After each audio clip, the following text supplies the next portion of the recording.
A todos, hoy es 22 de marzo, esta es la sección ¿Quiénes quieren las mentiras de la semana?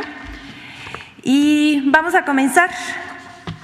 Una vez más, periodistas y figuras de la oposición acusan sin tener razón.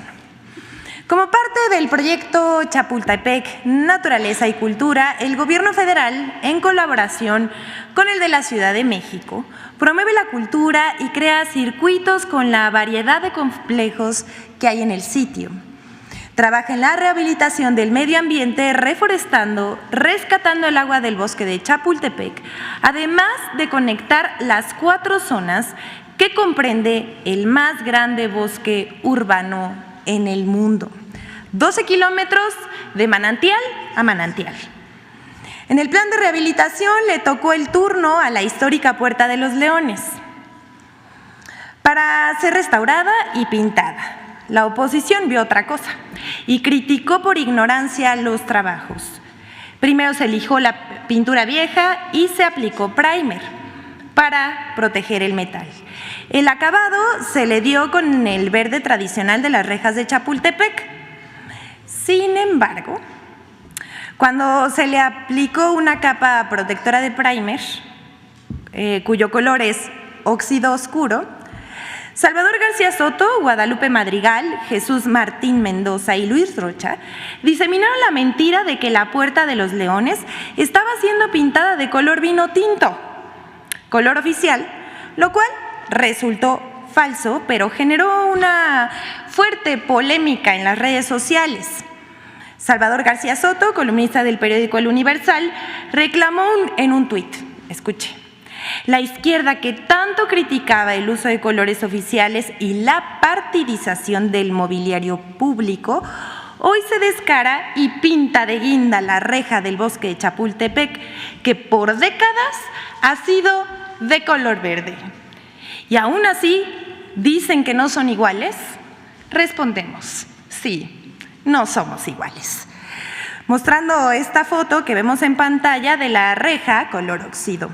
Otro usuario, Luis Rocha, se preguntó, ¿qué hizo desaparecer el clásico color verde de la reja?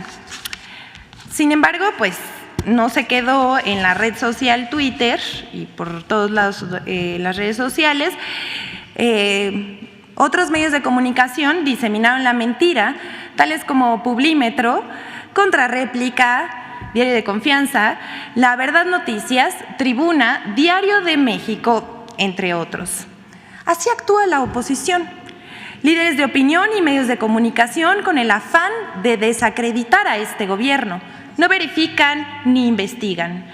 Son capaces de mentir por todo. Como cuando dijeron, ¿se acuerdan?, que las vías del tren se habían comprado oxidadas, las vías del Tren Maya, lo cual resultó un chiste producto de la ignorancia, pero no les importa hacer el ridículo. Vamos con la siguiente.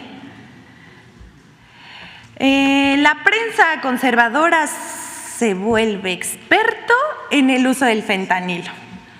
El pasado 15 de marzo, el presidente Andrés Manuel López Obrador anunció que se conformará un grupo de expertos para estudiar la posibilidad de sustituir el fentanilo, que según el Centro para el Control y la Prevención de Enfermedades de Estados Unidos, CDC, por sus siglas en inglés, es un opioide sintético 50 veces más fuerte que la heroína y hasta 100 veces más fuerte que la morfina, utilizado como analgésico y para el tratamiento del dolor intenso. En la última década ha crecido el uso de fentanilo fabricado ilícitamente y que es combinado con otras sustancias como la cocaína, heroína o metanfetaminas, lo cual es muy peligroso porque puede causar sobredosis y la muerte. Las muertes por sobredosis de opioides en Estados Unidos en 2021, según esta misma organización, CDC, superaron las 100,000 personas. Se estima que este año, el año 2022, murieron 106,000 personas por sobredosis de opioides. Estas muertes superan las producidas por armas y accidentes automovilísticos. Así de grave es la situación en Estados Unidos. Pero esa epidemia de fentanilo, como llaman algunos expertos en Estados Unidos, fue provocada por una empresa farmacéutica que engañó al público con consentimiento de la FDA de ese país, es decir, con autorización del gobierno estadounidense. La combinación del fentanilo que llega de Asia con otras drogas como la cocaína y las metanfetaminas y la heroína. Pero en estas últimas semanas, políticos de Estados Unidos, republicanos y también demócratas, usan el tema del fentanilo con motivos electorales y culpan a México de sus crisis y de fabricar fentanilo ilegal que llega a su país. Sin embargo, se equivocan. Aquí hay un mapa de la DEA que explica cómo el fentanilo que llega a Estados Unidos, la mayor parte, llega directamente a sus puertos desde Canadá. Solo 1/3 de esa droga proviene de México.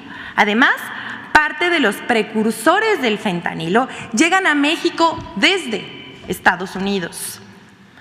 Pero los políticos y conductores de radio y televisión más racistas incluso señalan que los migrantes indocumentados son los que introducen el fentanilo a su país. Indignante.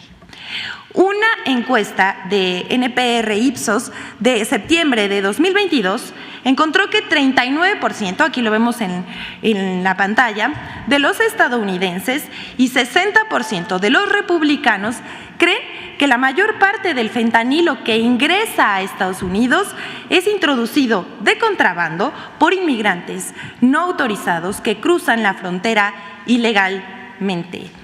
Todo esto es falso.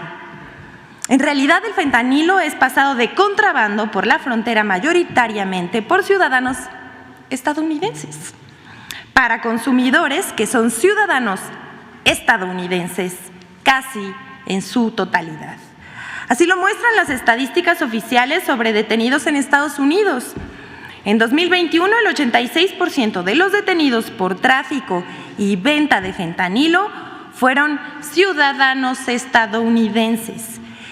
Y la pregunta que todos nos hacemos es, ¿dónde están los cárteles estadounidenses que contrabandean, distribuyen y venden fentanilo y otras drogas?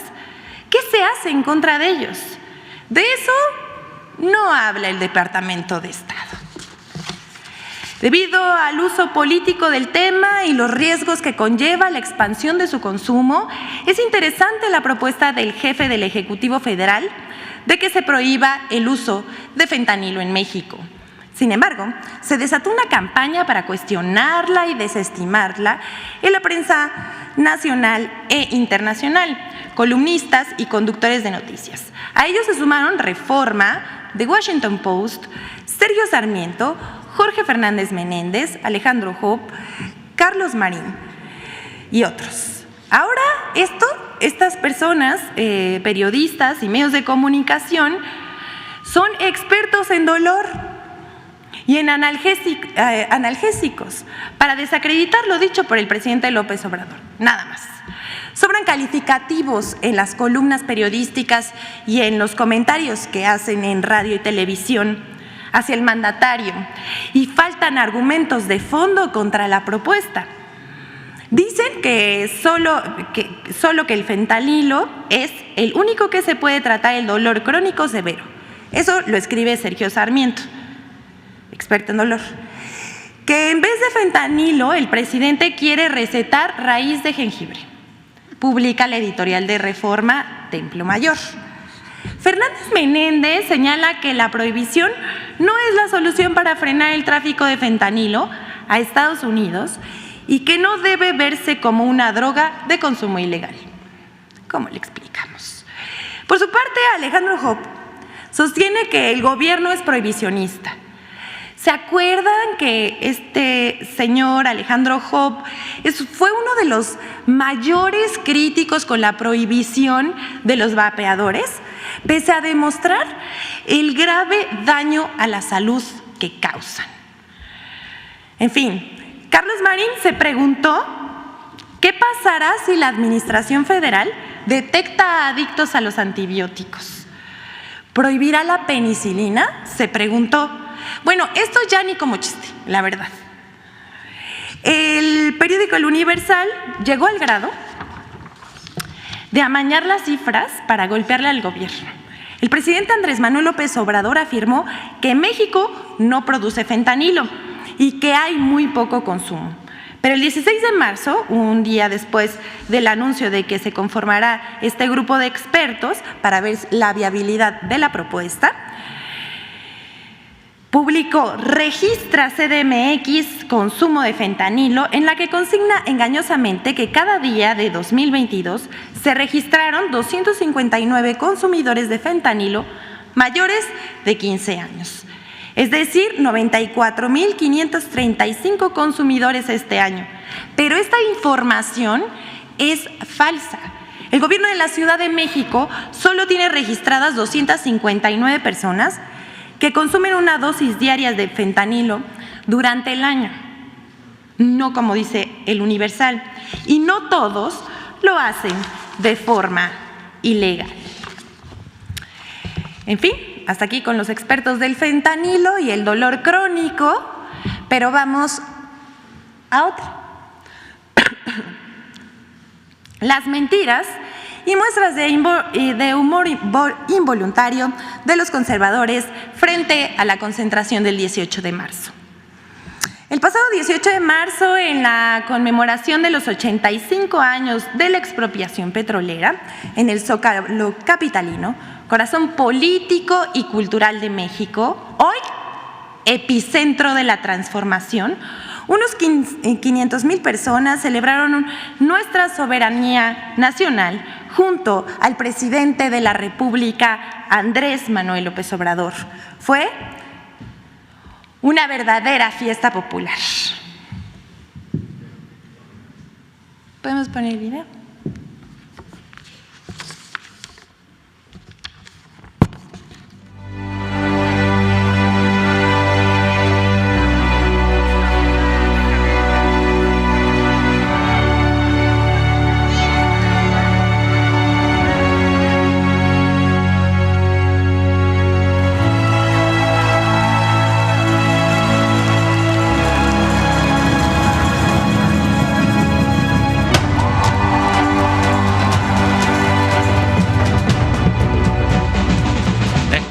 Petrolera fue apoyada por la mayoría del pueblo.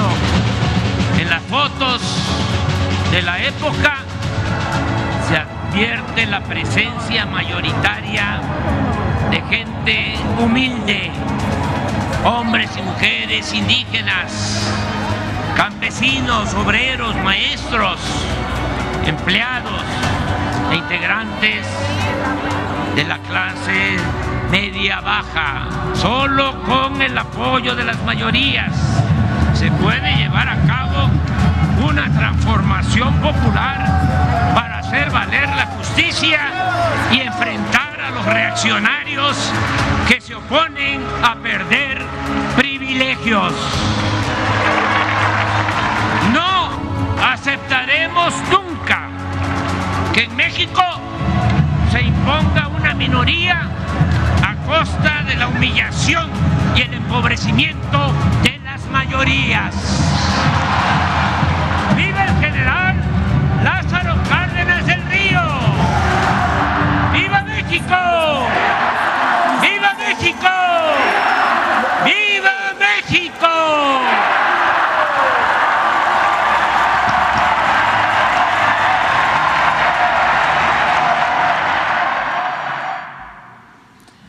Bueno, solo decir que estas imágenes impresionantes de la marcha del 18 de marzo me recordaron a un tuit que escribió Damián Alcázar, que llenar el Zócalo pasó de moda, lo de hoy es llenar la Ciudad de México.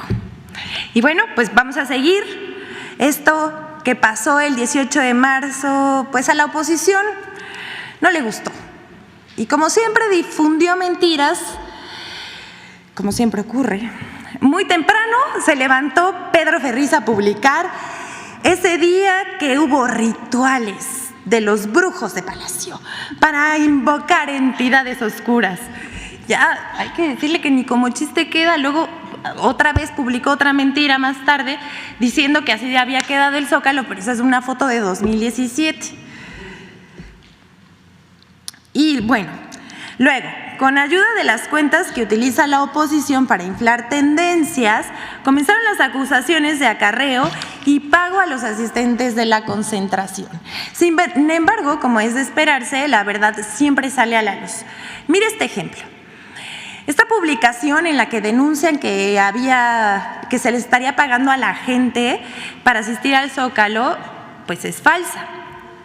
Es falsa esa afirmación, pero la foto corresponde a la marcha del INE el pasado 13 de noviembre de 2022 y muestra a una señora efectivamente pagando dinero a los asistentes. La foto fue publicada por uno de los convocantes a la marcha, a esa movilización que defiende a los oligarcas. Su nombre, Fernando Belauzarán. Están acostumbrados a ver la paja en el ojo ajeno y no la viga en el propio. Y bueno, ya vimos que solitos se exhiben. Más tarde, miembros de la oposición como Guillermo Sheridan, Chumel Torres, Sandra Cuevas, Fernando Belauzarán, nuevamente, Pascal Beltrán del Río, entre otros, publicaron una foto de un evento del 1 de diciembre de 2019 en la que aparece en primera fila el expresidente José Mujica. Y los hijos del presidente la usaron como si fuera del sábado pasado por la conmemoración de la expropiación petrolera para acusar incongruencia del presidente y sus allegados. Pese a toda esta guerra sucia que disipan en redes y en medios de comunicación, existe otro lado que la oposición no ve. Es el otro lado de la pantalla del celular, la calle. Y ahí, a ras de suelo, se demuestra de cómo el pueblo de México ya no se deja engañar. Es un pueblo consciente y educado políticamente, que toma decisiones y hace valer sus derechos. Veamos ahora algunos asistentes a la concentración del sábado.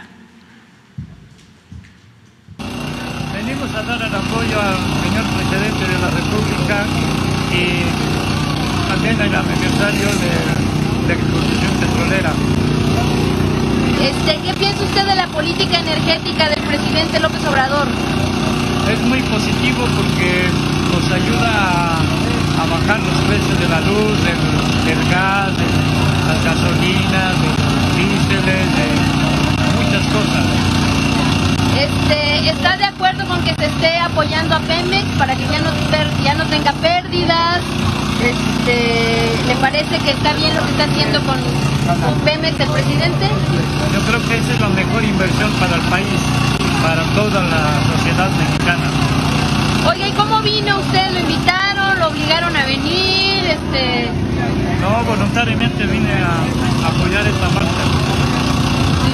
Le agradezco muchísimo. ¿Qué están haciendo aquí el día de hoy? Apoyando al presidente Andrés Manuel López Obrador y a la Cuarta Transformación. ¿Qué opinas de lo que se conmemora el día de hoy? La expropiación petrolera, que nunca debió haber sido privatizada como la privatizó el Partido Revolucionario Institucional. Buenas tardes, ¿qué está haciendo aquí el día de hoy? Estamos haciendo asistencia al llamado del señor presidente de la República para conmemorar un año más de la expropiación petrolera que se hizo en 1938. Venimos aquí a demostrar que estamos unidos, que estamos felices, a celebrar y avisar que no es una cosa chiquita, venimos de muchos estados. Yo vengo de Guerrero. ¿Y los acarrearon como dicen los conservadores? No, realmente de hecho yo soy Nini. Oye, ¿y ustedes son acarreados? ¿Alguien les pagó algo? Sí, Andrés Manuel López Obrador me pagó con devolverle la dignidad a los pueblos originarios, me pagó con las despensas a los ancianos, a las personas de la tercera edad, a los niños, me pagó con todo lo que hace para México, me pagó con cómo defiende a nuestro país. Es un presidente que tiene los pantalones bien puestos a tener amor propio, a defender a nuestro orgullosos. Entonces, con eso me pagaron. ¿Y hoy por qué se están manifestando o qué es lo que están defendiendo hoy?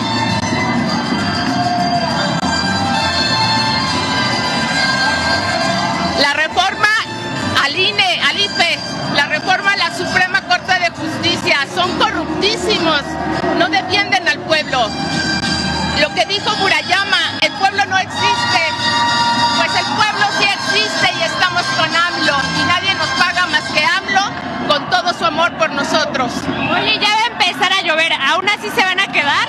Sí, ya traigo aquí para ponérmelo. Con todo apoyamos a AMLO porque él nos apoya a nosotros. ¿Cómo se llama? Nancy Cano. Muchísimas gracias. Venimos de Guayaquil, Ecuador, Órale, ¿y se vinieron específicamente para la marcha? No venimos específicamente.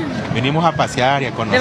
De vacaciones, pero vemos la oportunidad de la convocatoria que hizo el presidente y vemos todo este entusiasmo, el llamado del presidente, y el pueblo es convocado, el pueblo asiste sin ser acarreado, sino por convicción, por voluntad, porque ha visto un cambio en México en las políticas internas y externas. Ha sido más claro. De la oposición que no somos iguales, nosotros no somos acarreados, no nos pagan, venimos por convicción y venimos por amor, no porque nos paguen como ellos que tuvieron que jalar un chingo de gente que no sabían ni a qué venía.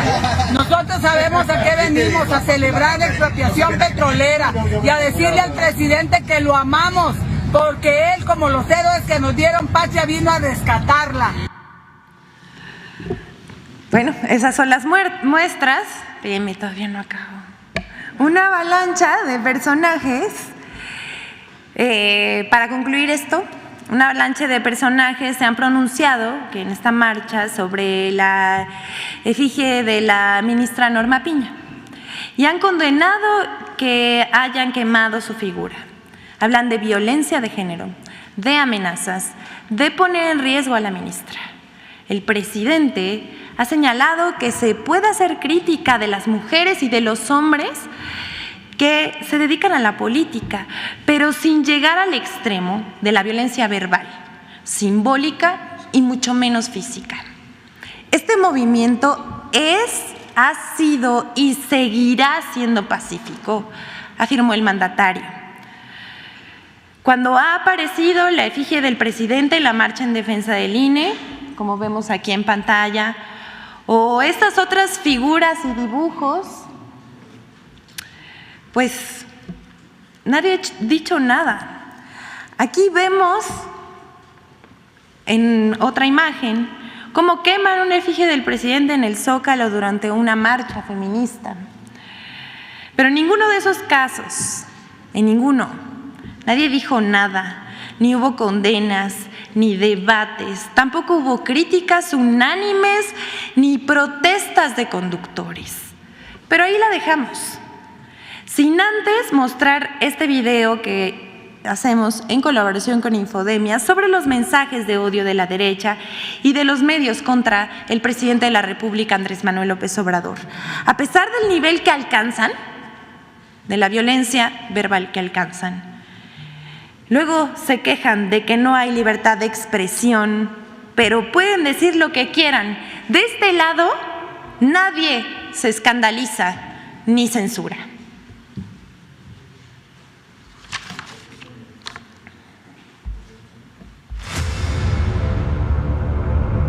El odio genera desinformación. El odio busca estigmatizar a los adversarios y reducirlos a categorías infrahumanas.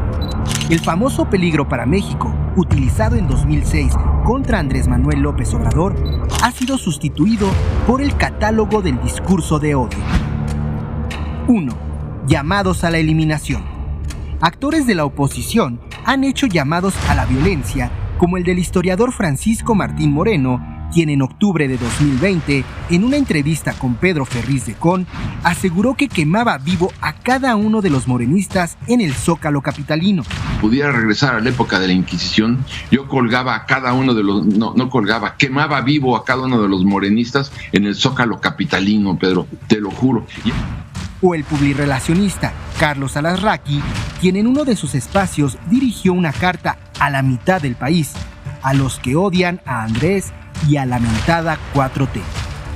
También Gilberto Lozano, líder de Frena, ha aparecido en redes sociales en un video donde se le ve sosteniendo una cabeza falsa del presidente López Obrador sobre una charola. El expresidente Vicente Fox es otro personaje que ha hecho llamados al exterminio. El 9 de febrero de 2023 publicó un tuit con una imagen que contiene el siguiente mensaje: esterilización para perros, gatos y fans de AMLO. 2. Clasismo y racismo. En Twitter, personajes visibles de la derecha han discriminado a sus opositores por considerarlos de una clase social inferior, refiriéndose incluso a cartones que hacen alusión a razas de perros o viajes en aerolíneas de bajo costo. Otro ataque clasista constante es el que asegura que los simpatizantes de la Cuarta Transformación son pobres, flojos o no trabajan. Por ejemplo, se publican textos maniqueos para caricaturizar la frase del pueblo bueno, con categorías racistas. Guillermo Sheridan escribió que el mexicano es violento, tonto, fanático, corrupto, ladrón, sexista, caprichoso, temperamental, alcohólico, arbitrario, golpea a sus hijos y a las mujeres, idolatra el ruido, tira basura, nunca ha respetado el derecho ajeno, se pasa los altos, evade impuestos, compra y vende piratería. 3. Misoginia. La mayor violencia política por razones de género se ha ejercido contra mujeres destacadas de la Cuarta Transformación, que han sido víctimas de ataques de odio. Sin considerar su trayectoria en la política o el ejercicio de su labor en la administración pública, las han disminuido calificándolas de florero, títeres, sometidas e incluso se les ha descalificado por su aspecto físico. 4. Superioridad intelectual. Para fortalecer su posición, la derecha ha repetido constantemente que los electores y simpatizantes de la Cuarta Transformación son perrada, corriente, ignorante y sin educación. Incluso los califican como una secta. Infodemia. Es cuanto, señor presidente. Muchas gracias.